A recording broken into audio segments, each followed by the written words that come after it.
Thank you for listening to this PYA webinar recast. PYA is pleased to offer this alternative way to access our thought leadership. This is a recording of a previously delivered webinar. The information is accurate as of the date of the original event. The video recording, slides, and associated material for this and all PYA webinars are available on our website at pyapc.com. This podcast is for educational purposes only. It is not intended to be used as legal advice or an official opinion. Good morning, everyone. Welcome to today's episode of the Healthcare Regulatory Roundup Compliance webinar series. Today's topic is Washington Updates, Deregulation-o-Rama. PYA is happy to present today's webinar on this important topic. With that, I would like to introduce our presenters, Martie Ross and Kathy Reep. Thank you, Jennifer. Good morning, everyone. You know, we've been hosting this Healthcare Regulatory Roundup webinar series since 2021. And roughly twice a month, we get together and we talk about how to comply with new regulations or new guidance that have been issued by the federal healthcare regulatory agencies. And this time, we're going to take a very different approach because we're going to talk about deregulation. Regulatory requirements going away and easing your administrative burden, or at least that is the plan. What would you talk about if they went away? I'm sure they're not all going to go away, Okay, Kathy. thank you. as we're going to discuss. But really, this movement towards deregulation falls into two buckets. There is the repeal of what are referred to as unlawful regulations, those where the agency has promulgated a rule that goes beyond its legislative authority and efforts to repeal those types of regulations. The second bucket are burdensome regulations where there's not enough benefit to be gained from imposing a particular regulation, and how do we repeal that? So, bucket one, it's not lawful. Bucket two, it's not logical to be imposing such a requirement. So we're going to talk about both. And then we're going to wrap up with the discussion on the current status of the budget reconciliation process that as it gears back up, as Congress is now back from its Easter recess, and where we stand and where we think we are going. So let's get started with the efforts to repeal unlawful regulations by the Trump administration.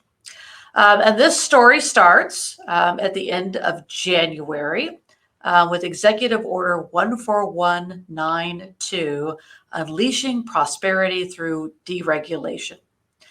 This was the directive from the president to the executive agencies that whenever an agency proposes through notice and comment a new regulation, or it promulgates new guidance that has a financial impact on the regulated entities, the agency is now responsible for identifying at least 10 existing regulations to be repealed. So it's going, previously, if we recall, during Trump administration 1, we had an executive order that required the repeal of 2 regulations for any new regulations. So we're going from a 1-to-2 ratio to a 1-to-10 ratio under this new executive order. The executive order also directed that any new incremental costs associated with such regulatory action, to the extent permitted by law, must be offset by the elimination of existing costs that are associated with the 10 prior regulations. So it's not enough just to say, well, here are 10 regulations that we want to repeal. Those 10 regulations must have a financial impact, again, on the regulated entities that outweigh the estimated financial impact of the new proposed regulatory action. Finally, the executive order directed agencies to provide their best approximation of the total costs and savings associated with each of the new regulations and each of the repealed regulations, which of course is consistent with Administrative Procedure Act requirements as well. So there we stood on January 31st with those new instructions, with promises in the executive order that the Office of Management and Budget would be publishing further guidance for the agencies on the implementation of the executive order. And that guidance appeared on March 26th in a series of FAQs issued by OMB, and defined terms such as what is an agency, what is a regulatory action, and the like. And here we got very specific directions for the balance of federal fiscal year 2025. That in fact, any agency that intended to take any regulatory action that had a associated financial burden would need to be identifying 10 existing regulatory actions that would offset that new regulation. And again, the responsibility on the agency to ensure that the total incremental cost of regulatory and deregulatory actions would be significantly less than zero by the end of the fiscal year. And then noting that, of course, there are, in some instances, regulations that an agency is required by law to issue. And in those circumstances, it would be permissible for the agency to proceed with such action if it could not, by the time of publishing those regulations, actually identify the offsetting number of regulations and dollars for the regulations. So that the example here would be the mandated Medicare payment rules that CMS issues on an annual basis. It did note, however, that the agency should still make best efforts and act as soon as possible, as soon as practical, to take those sort of counterweight deregulatory actions to offset those costs. Martie, the outpatient rule, the physician rule like that are currently at the Office of Management and Budget. No idea of what's in them or when they will actually be released. But isn't it even possible that in those rules, they are proposing to eliminate some current requirements on hospitals? I think they're going to use they came up with. Yeah, I think they're going to use any vehicle that they think they can start to drive down the road of deregulation. And if that is the payment rules, so be it. But I think, Kathy, that also raises this question. If you've got this 10 for 1 rule going, right, which is challenging, right? And it's also not exactly clear from the OMB guidance what counts as a rule or a regulation, right? Is it per sentence? Is it per page? Is it is it per Federal Register notice? And so there's this. I think some of these agencies are going to be, the opportunity to load up a regulation, shall we say? If you get one bite of the apple, make sure you're biting off 90% of the apple, right? In other words, the rule could have things that absolutely do not apply to it that are new requirements on us. And at the same time, it could have the elimination of some requirements. Right. I think it's just going to make reading great for more fun. make for interesting reading of our friend at the Federal Register. So, but this sort of this is our starting point for this movement towards deregulation, is this January 31st executive order. And I think very clear directives from OMB that we're serious about this. There was never a similar type of direct guidance when we had the 2 for 1 rule during the first Trump administration. So this is much more providing that specific guidance to the agency and expectation to the agencies that by the end of the fiscal year, you're not going to be just at zero in terms of regulatory costs. You're going to be below zero. So you're not going to add to the burden. You are affirmatively expected to bring the burden down. So let's fast forward to February 19th. We have another executive order, 14219. This was the order directing agency heads in coordination with DOJ and OMB to review all of their regulations and thus create a list of regulations under their jurisdiction that fell into one of these specific categories, all the way from unconstitutional, or I love this, constitutionally difficult, unlawful delegations of power, unclear statutory authority that supports a particular regulatory provision, harmful to the national interest, such as impeding technological innovation, restricting competition, resulting in inflationary pressures, as well as imposing undue burden on small and private businesses. And those lists were to be created within 60 days. And then the agencies were to consult with the Office of Information and Regulatory Affairs to create a unified regulatory agenda directing towards rescission or modification of the identified regulations. The URA is a document that I don't think it's a reliable narrator, Kathy, is that we've had items on the URA before, and you're like, really? You're going to do that? Well, but it has target dates, and, they were in the past. Yeah, exactly. It has not been the best calendar on which to rely in expecting certain regulatory action. I think this is definitely, this executive order was intended to, in fact, put some teeth behind the URA so that, in fact, the industry was aware of what's coming, what's going. We're still within the 60, we're just coming out. We're very near the end of the 60 days here now. Yeah, but February always confuses me because it's a short month, but we're nearing the requirement of this executive order, but yet to see any action on the URA specifically with regard to this. So something definitely worth watching.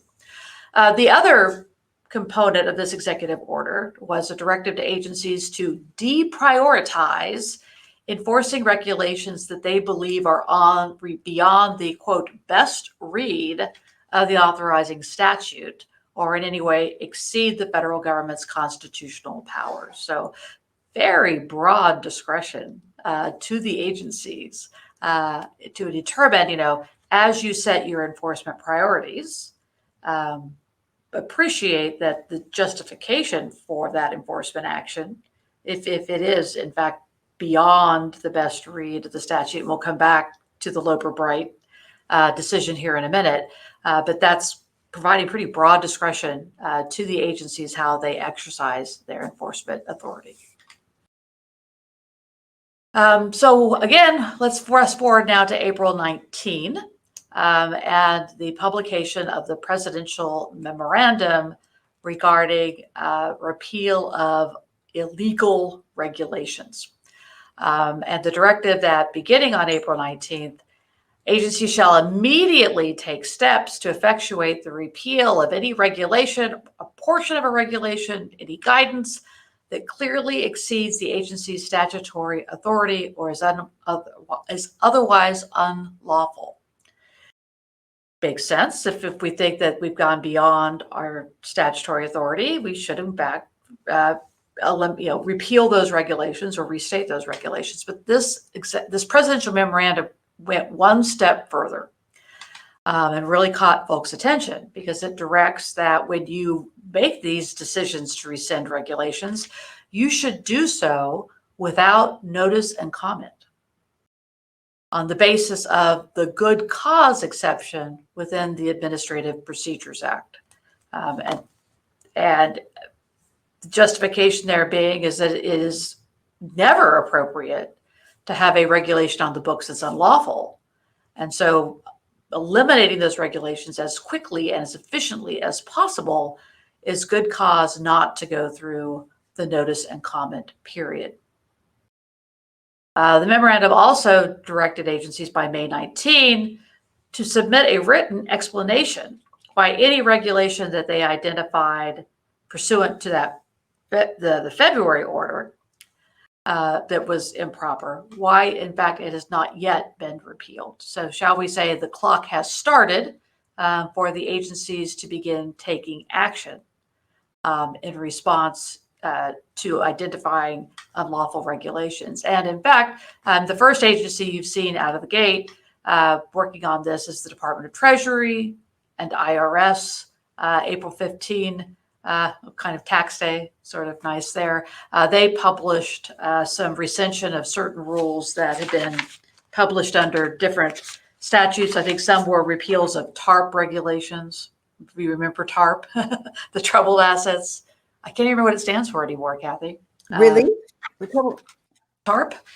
The Enron law. right? Yeah, yeah. Regulations, right? There's also some regulations under the Federal Financing Bank Act, as well as some partnership tax rules that have the agency has provided notice, not necessarily an opportunity for notice and comment, but a notice that those rules, those recension of those regulations would be effective by mid-June.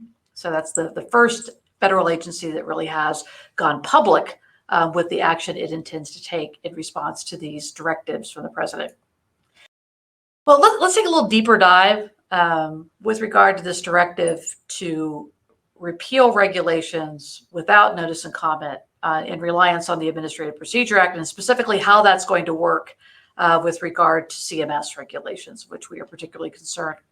The APA provides that notice and comment rulemaking is not required in two specific circumstances. First, if the matter concerns agency management or personnel or other types of administrative activities, that there is no requirement there, as that there is no benefit to be gained from delaying action around notice and comment. The other exception is the good cause exception.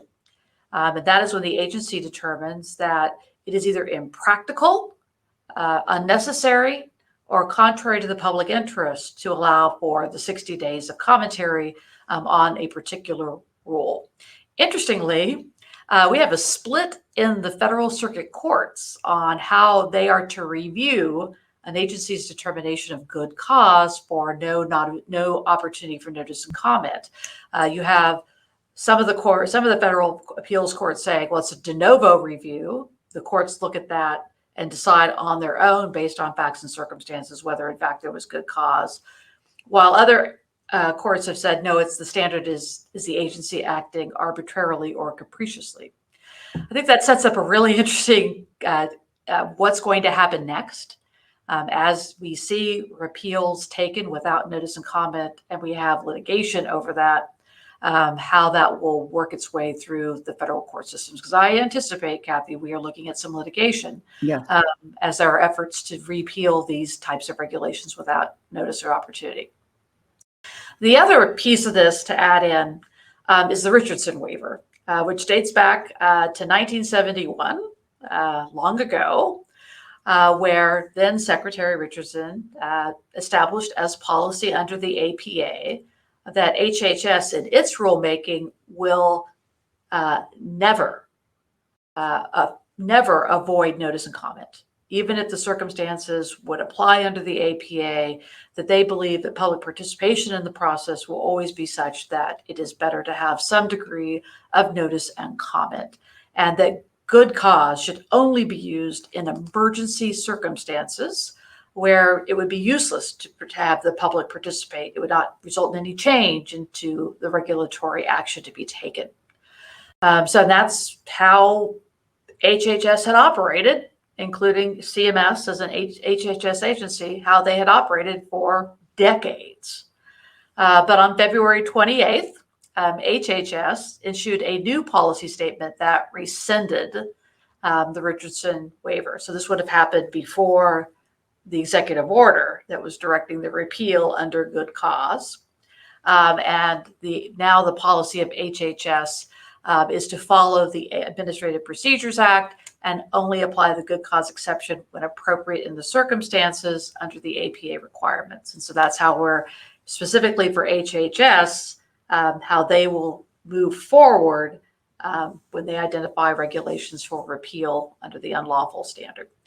However, one of these fun facts that you can share on trivia night is that Medicare regulations are not subject to the APA. Did you know? There's actually a provision in the Social Security Act known as the Medicare APA that establishes the notice and comment requirements for Medicare and any rules that they create that impact either beneficiaries, providers, or payers. So anytime CMS is taking action that impacts the Medicare program, they have to allow for notice and comment. And there is no good cause exception in the Medicare APA. Appreciate it is not the CMS APA. It is only Medicare, so it doesn't apply to Medicaid or any of the other federal health care programs. The Supreme Court has recognized the restrictiveness of the Medicare APA, where they had previously invalidated some crazy dish payment recalculations because the agency had failed to go through notice and comment. They had cited good cause, and the agency said, the Supreme Court said, yep, we're reading it, and we don't see good cause in the Medicare APA. And so CMS, you acted inappropriately in those circumstances. And if you go back to that February 28, 2005 policy statement that rescinded the Richardson waiver, it didn't address the Medicare APA. And so we assume. What about Medicare Advantage? Would that be included under the Medicare APA? Yes. Okay. Yes, it's the provisions of the title. So, all right. Interesting going forward exactly how this is going to be handled, because can, in fact, CMS repeal any of its Medicare-related regulations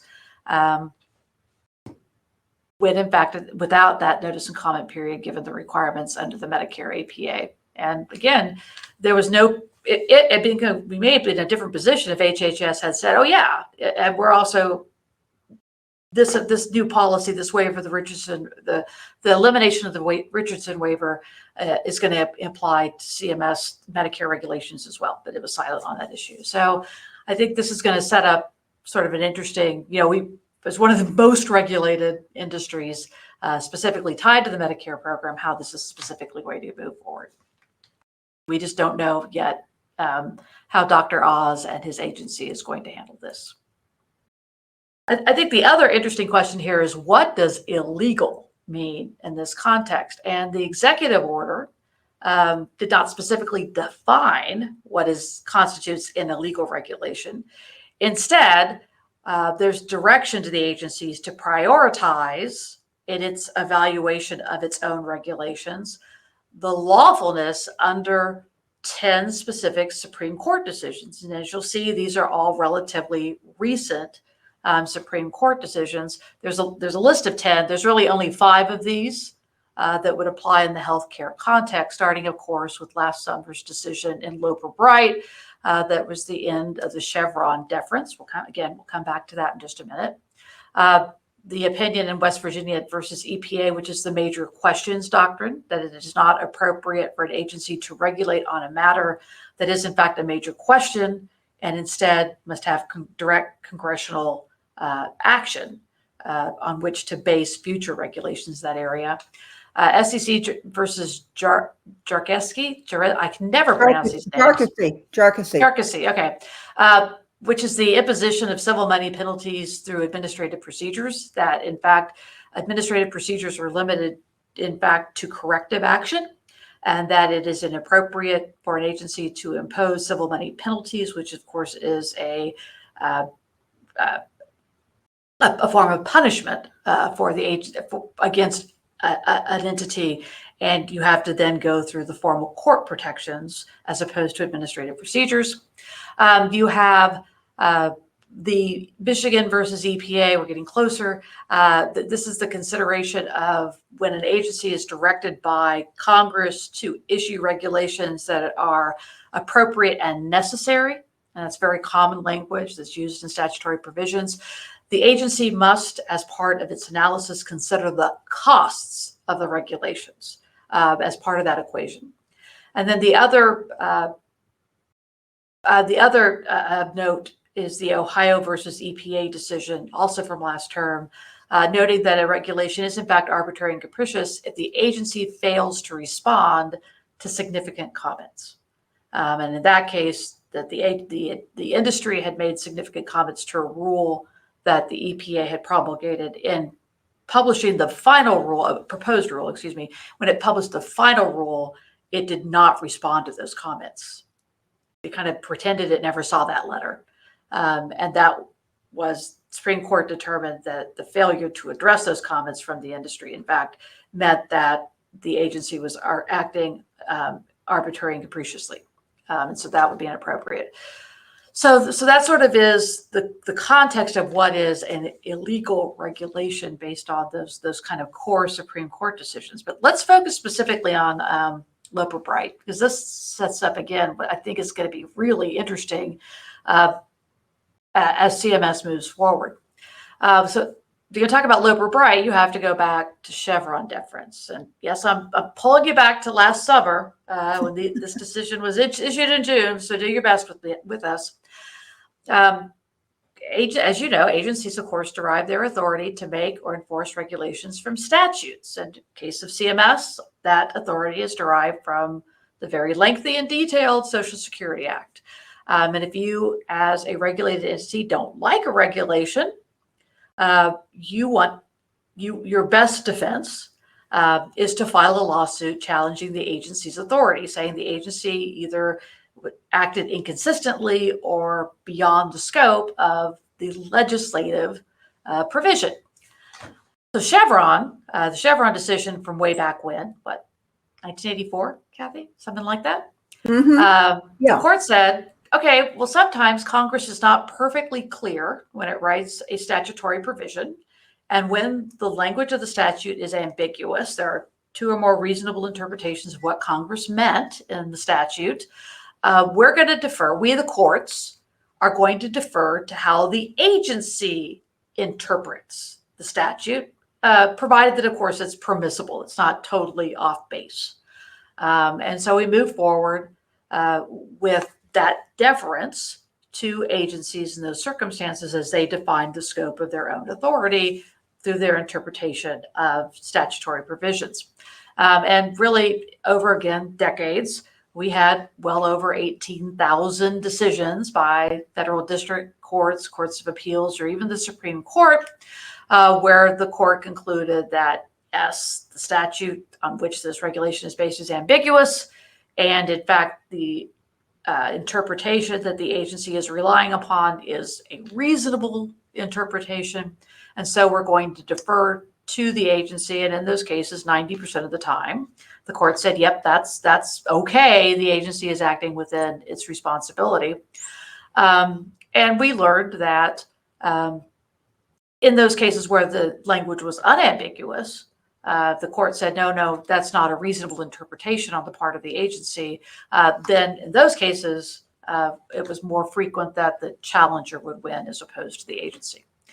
Not surprisingly, Chevron had many critics who believed that it unleashed the bureaucratic state and that it was empowering executive agencies far beyond what Congress had intended. And so there was a series of legal challenges to Chevron, which finally came to a head last summer with the Supreme Court's issuance of the decision in Loper-Bright Enterprises, or the end of Chevron deference. And writing the majority opinion, Chief Justice Roberts concluded that it is the role of courts and not agencies to interpret statutes, and that in fact a court may not and need not defer to an agency interpretation simply because the statute is ambiguous. And ambiguity instead is the responsibility of the courts, because every statute does have a best meaning, and it is the role of the courts to determine what best is, deploying its full interpretive toolkit. So there may be permissible interpretations. There may be 5 permissible interpretations, but it is the role of the courts to say, of those 5, which is the closest to what Congress intended. And so taking that deference away from the agencies, one would think we'd see contraction of regulatory action. And that's what folks, innumerable articles written following the Loper-Bright decision, that we're entering a new age of regulation, that this is finally allowing industry to be on equal terms with the regulator in reflection of what congressional intent, the people's will, shall we say, is. A key component of the Loper-Bright decision was the holding with regard to its retroactive effect. Again, remember, we had 18,000 decisions where a court deferred to an agency interpretation. Was the Loper-Bright Enterprises decision then going to be effectively unwinding all of that precedent and thus striking all of those regulations? And the court said very clearly that, in fact, regulations previously upheld applying Chevron deference still remain in effect. So where does that lead us now? Because again, the presidential memorandum says an illegal regulation is one that is not consistent with Chevron, meaning the regulation is based on a permissible but not necessarily the best interpretation. Are we now, back over the net to the agencies to interpret which of their regulations were not based on the best interpretation, when we have Chief Justice Roberts telling us that's the role of the courts to decide this? So what we had anticipated to be sort of a free-for-all in litigation, challenging different regulations, now that there was no Chevron deference, will we even have that round of litigation, or are we instead going to have the agencies acting on their own to say, yeah, no, that's a bad interpretation of the statute. The statute, in fact, means this, and thus imposing its interpretation. So it's sort of like watching, the sausage be made, right, Kathy? And we're sort of in the middle right now, trying to figure out how is this all going to square out between the administration, the federal agencies, how the courts will interpret this, how industry raises its challenges. How does industry that believes a regulation is not consistent with the best interpretation of a statute? How do they bring a challenge in court? Do they go to the agency and encourage the agency to repeal this, especially since you don't have notice and comment, except potentially with regard to the Medicare regulation? So it will be an interesting process moving forward as we get rid of what we hopefully repeal what are determined to be unlawful regulations. As I said, that's only half the story. There are also efforts to repeal burdensome regulations, which is not a new game, right, Kathy? We've done this before. Not. And this is where I think from a provider perspective, you really have a role to play. No matter what type of a provider you are, there are rules that are addressing what you're doing, and you need to take a look at what really could be eliminated. So let's kind of go back a little bit into history, go back to the prior Trump administration, 2019, towards the end of the administration. But again, there was a requirement under the Omnibus Burden Reduction final rule to identify and eliminate unnecessary, obsolete, or excessively burdensome regulations. The goal was to have savings of somewhere around $800 million a year, which is significantly less than what we're trying to achieve now. But some of the things that were addressed through the final rule in 2019, issues related to emergency preparedness. Rather than having to do an annual review of your emergency program, you could do it it could be biennial. Just an opportunity there, reduce costs. Hospitals were no longer required to have their medical staff attempt to secure autopsies in specific circumstances. Again, major burden, I guess that was identified as, so that was eliminated. The frequency of policy and procedure reviews was reduced for critical access hospitals. Ambulatory surgical centers were allowed to no longer have a written transfer agreement with a hospital. Home health agencies, the requirements related to verbal notifications were eliminated. You can see that there were a lot of things there, but it's hard to imagine how much these did in terms of actually reducing the overall administrative burden on providers.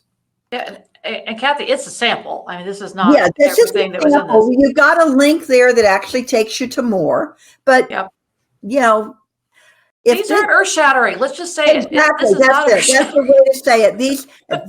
These are the ones that are the top of the iceberg, as opposed, but these are not earth-shattering, nor is the rest of the list. So, but what we have now are Kathy. Before you jump to that, there's one other interesting part of that final rule when it was published, is it was also the vehicle that was used to expand the conditions of participations for hospitals and critical access hospitals around quality assurance and performance improvement, and also introduced infection control and antibiotic stewardship programs. So it's kind of like an offset, right? Well, we got $880 million in savings to the industry by this reduced administrative burden.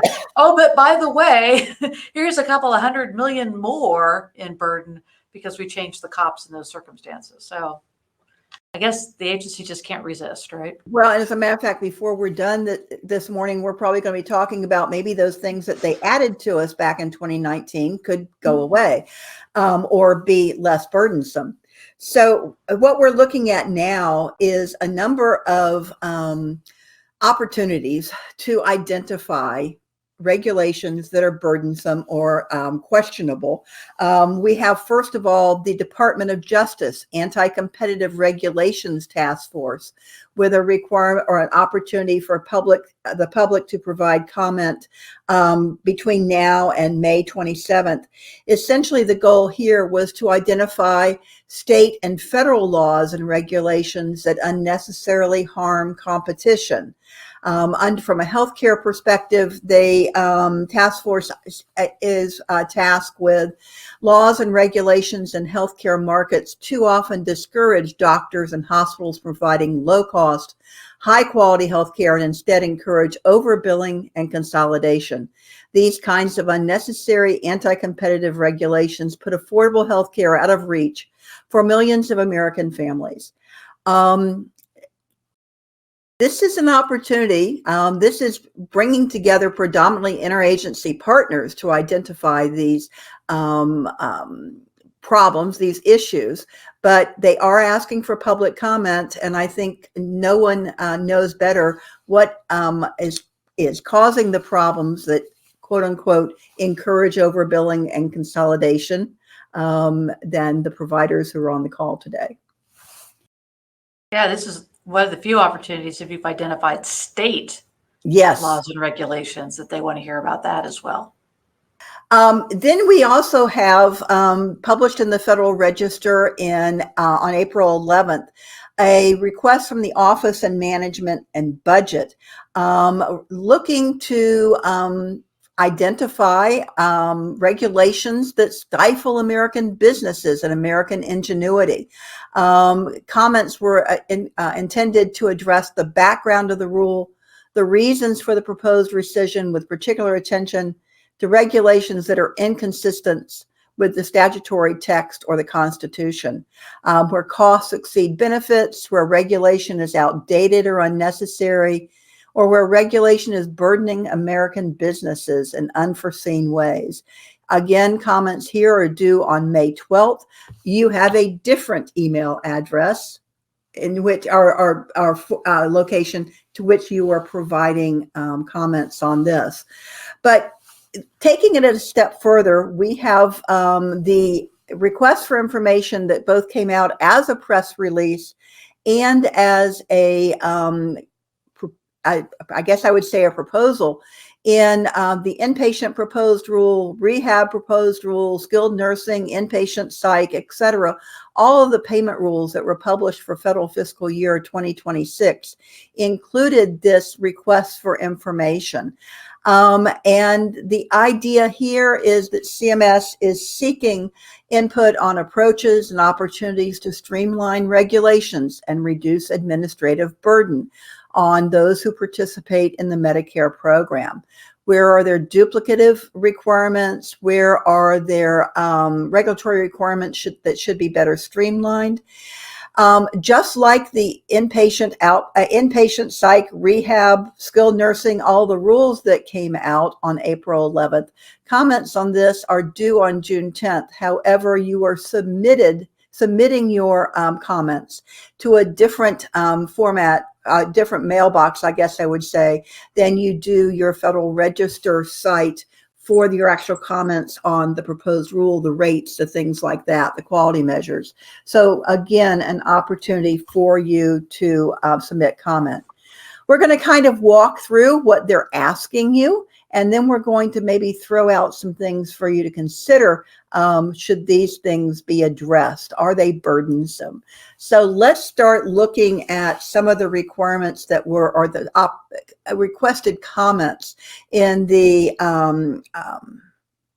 RFI and the proposed rules.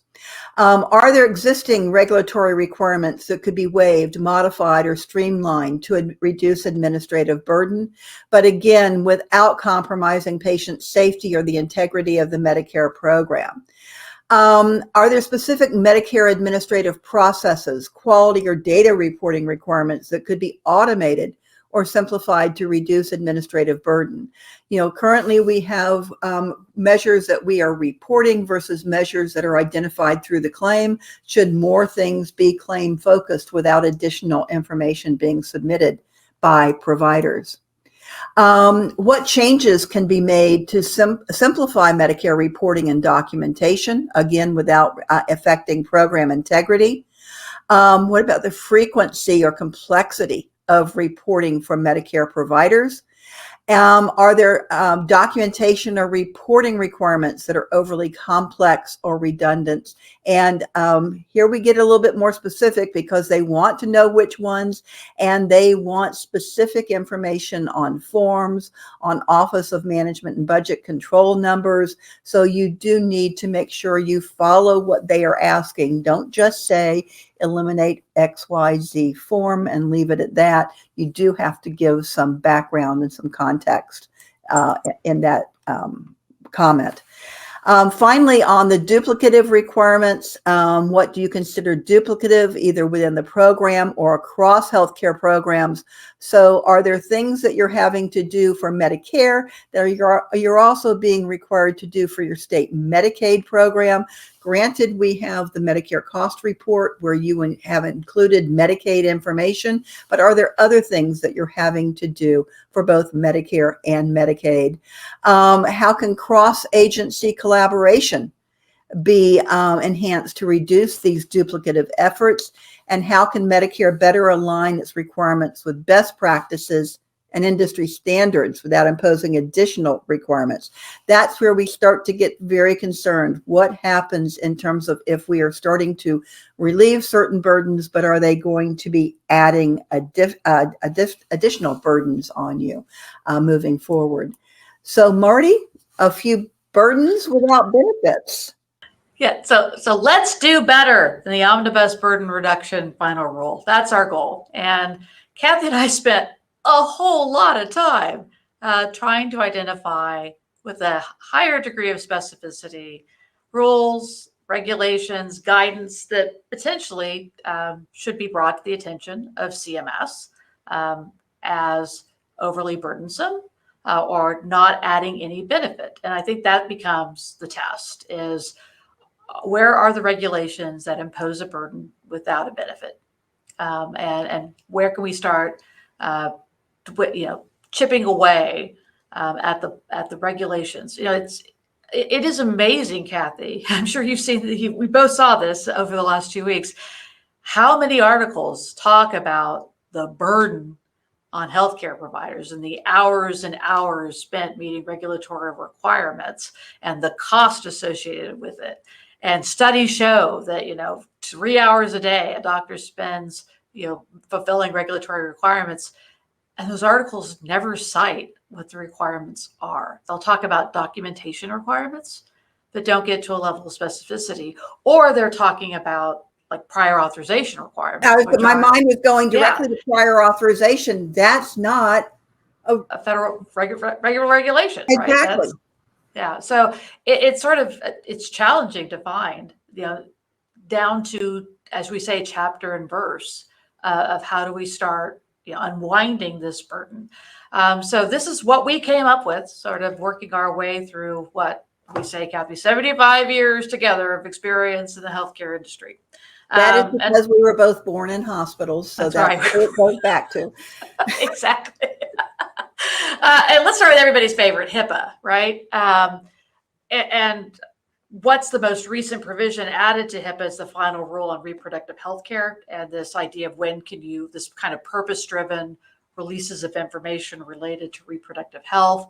Those new requirements that became fully effective as of December 24th of last year is the squeeze worth the juice on these regulations, because they are, as we've talked to providers, that they've been developing processes and getting, interacting with agencies about completions of the required forms. It's an incredibly burdensome activity. And it is truly sort of rewriting a lot of the processes that have been established since 2003 with the advent of the HIPAA privacy rule. So is there a case to be made for the reversal of those rules? As you know, the HIPAA privacy rule has a whole lot of administrative requirements placed on providers for the purpose of protecting patient rights, informing patients of their rights. Again, is it worth the effort that we require of providers, such as the hand delivery of the notice of privacy practices or the posting of your notices of privacy practices? As we say, Kathy, the only one that benefits from that is Michael's, because they get to frame all of those notices the hospitals and other providers put up. And I mean, we're 2 decades into this now.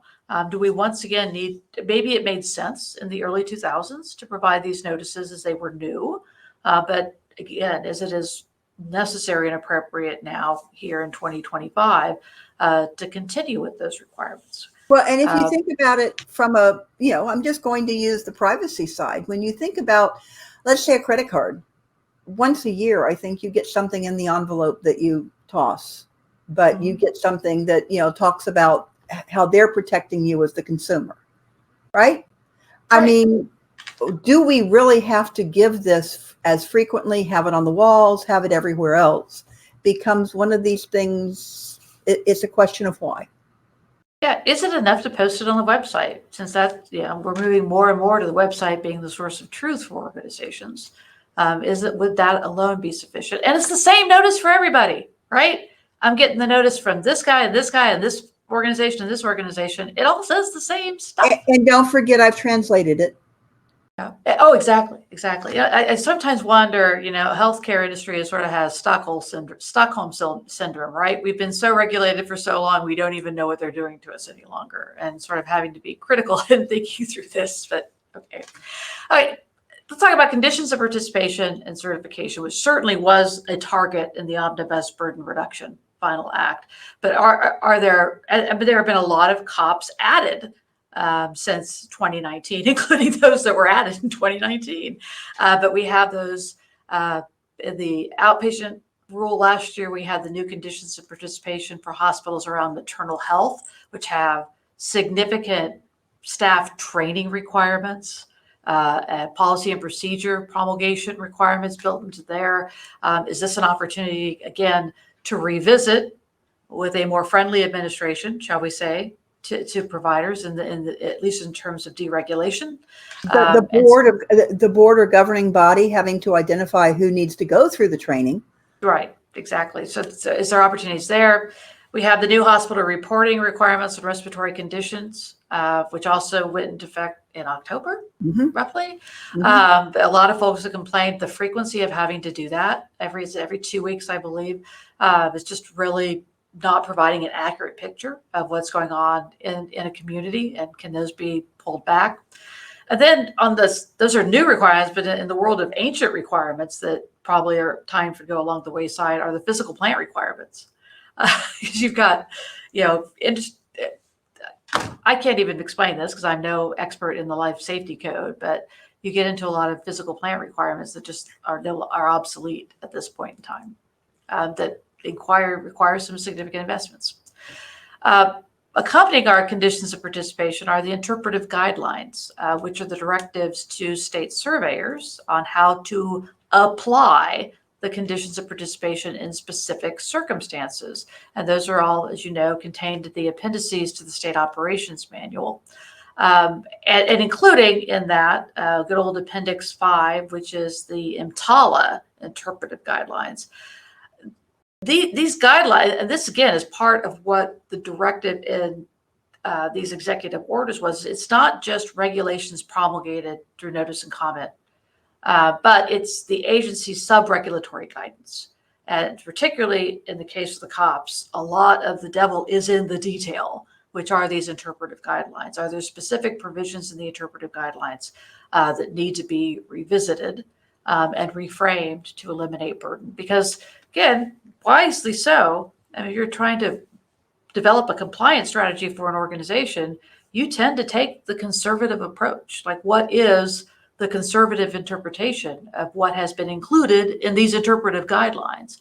And so working in that protective mode, because of ambiguities left in the guidelines and the like, becomes incredibly burdensome. Kind of why we go ahead, Kathy.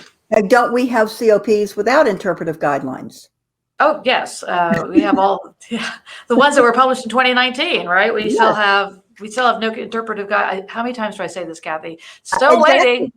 I feel like, Chevy Chase and Saturday Night Live, Franco is still dead, right? We still don't have interpretive guidelines. But it seems like if we could have gone from 2019 to 2025 without getting interpretive guidelines, you wonder the purpose.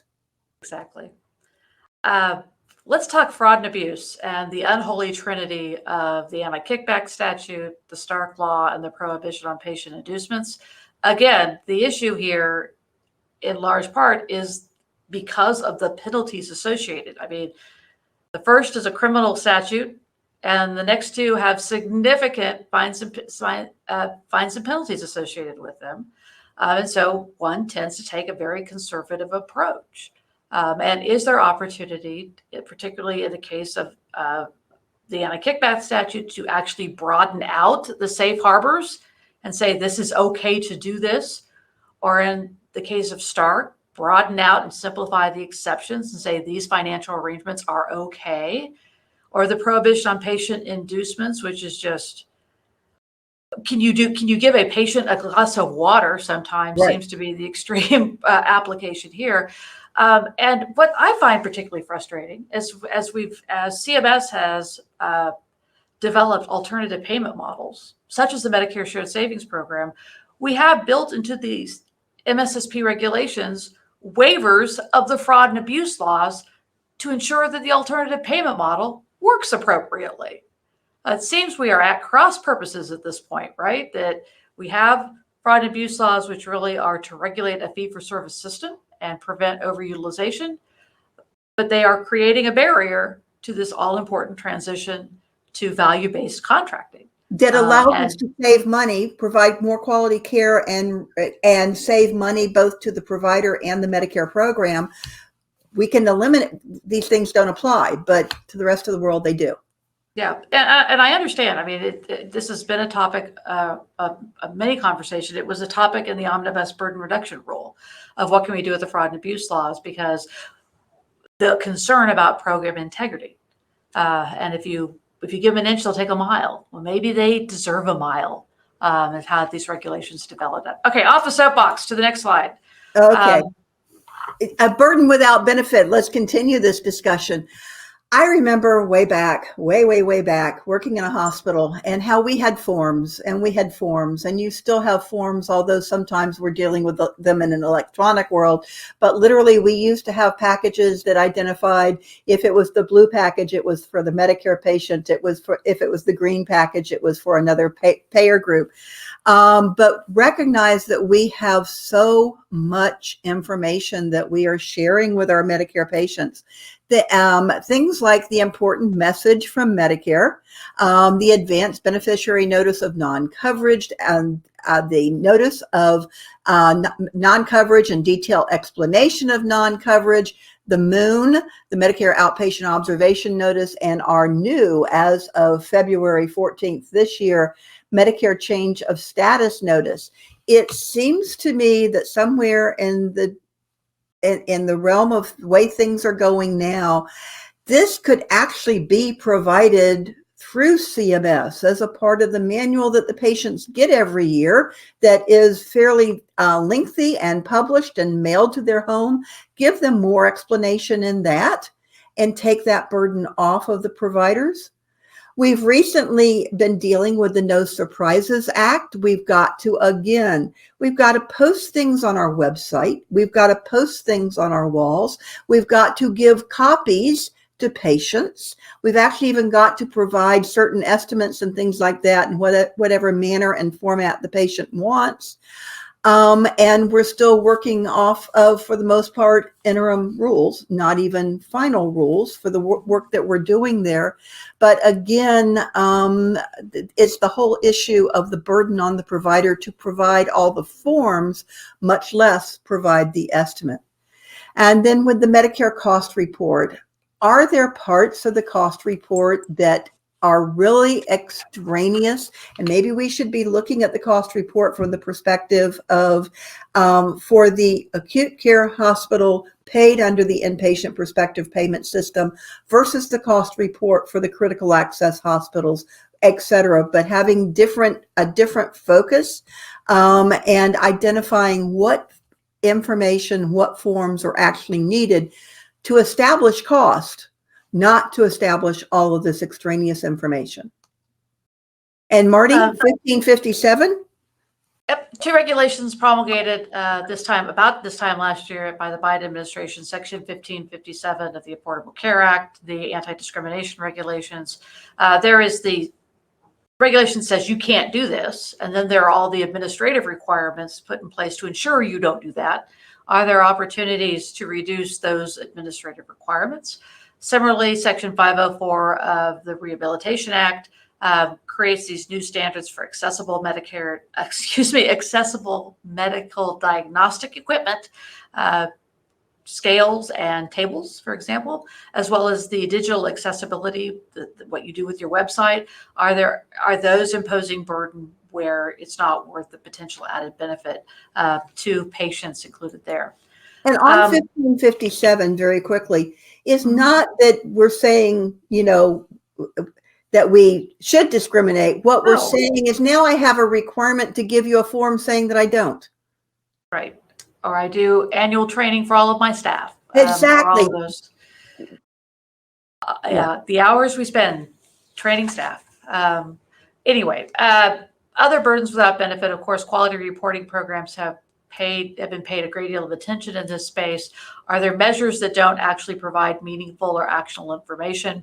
Are there duplicative or inconsistent definitions of terms or reporting methodologies that need to be examined? I think, Kathy, we've gone from, I always talk, my bell curve, right? There's simplistic, complex, and simple. And we've been living at the top of the bell curve in complex for a long time, right, when it comes to quality reporting. Do we now have opportunities to simplify and make it very straightforward and have meaningful information that patients could take action on? I really can't determine what the best hospital is by looking across 45 different measures. Right. Get me to mortality. Okay. Get me to those core measures. Certainly the meaningful use program and the reporting requirements under that are opportunities to reduce burden, as are the hospital and skilled nursing facility value-based purchasing programs. And again, sets of requirements into those programs, imposing burden. If there is anyone that likes the merit-based incentive payment program, please let me know, because I don't think anyone likes MIPS. It's not, again, the promise of MIPS was to vary payment based on the quality of services. And in fact, what it's created is incredible data gathering and reporting obligations, including the meaningful use requirements of MIPS as well. The incident to requirements, direct supervision and all of its nightmares is now at the time finally to say virtual supervision is just fine. Right. And as long as that there's an opportunity to contact the beneficiary. The requirements for billing virtual services, so here, care management, remote patient monitoring, general behavioral health integration, those services. Let's revisit the requirement that we have to have consent from the patient for those services, the specific consent. Similarly, the requirement that there be an established patient relationship to deliver these services, which have proven to be burdensome, and compliance considerations are actually inhibiting the adoption of these types of services. And then, of course, the wonderful can of worms known as telehealth. Yes, we've got to work within statutory provisions. And of course, we can't repeal the statutes through this process. We can change the regulations, but we can't change the statutes. And the statute defines coverage for telehealth services under the Medicare program. But let's look at other issues like teleprescribing for controlled substances.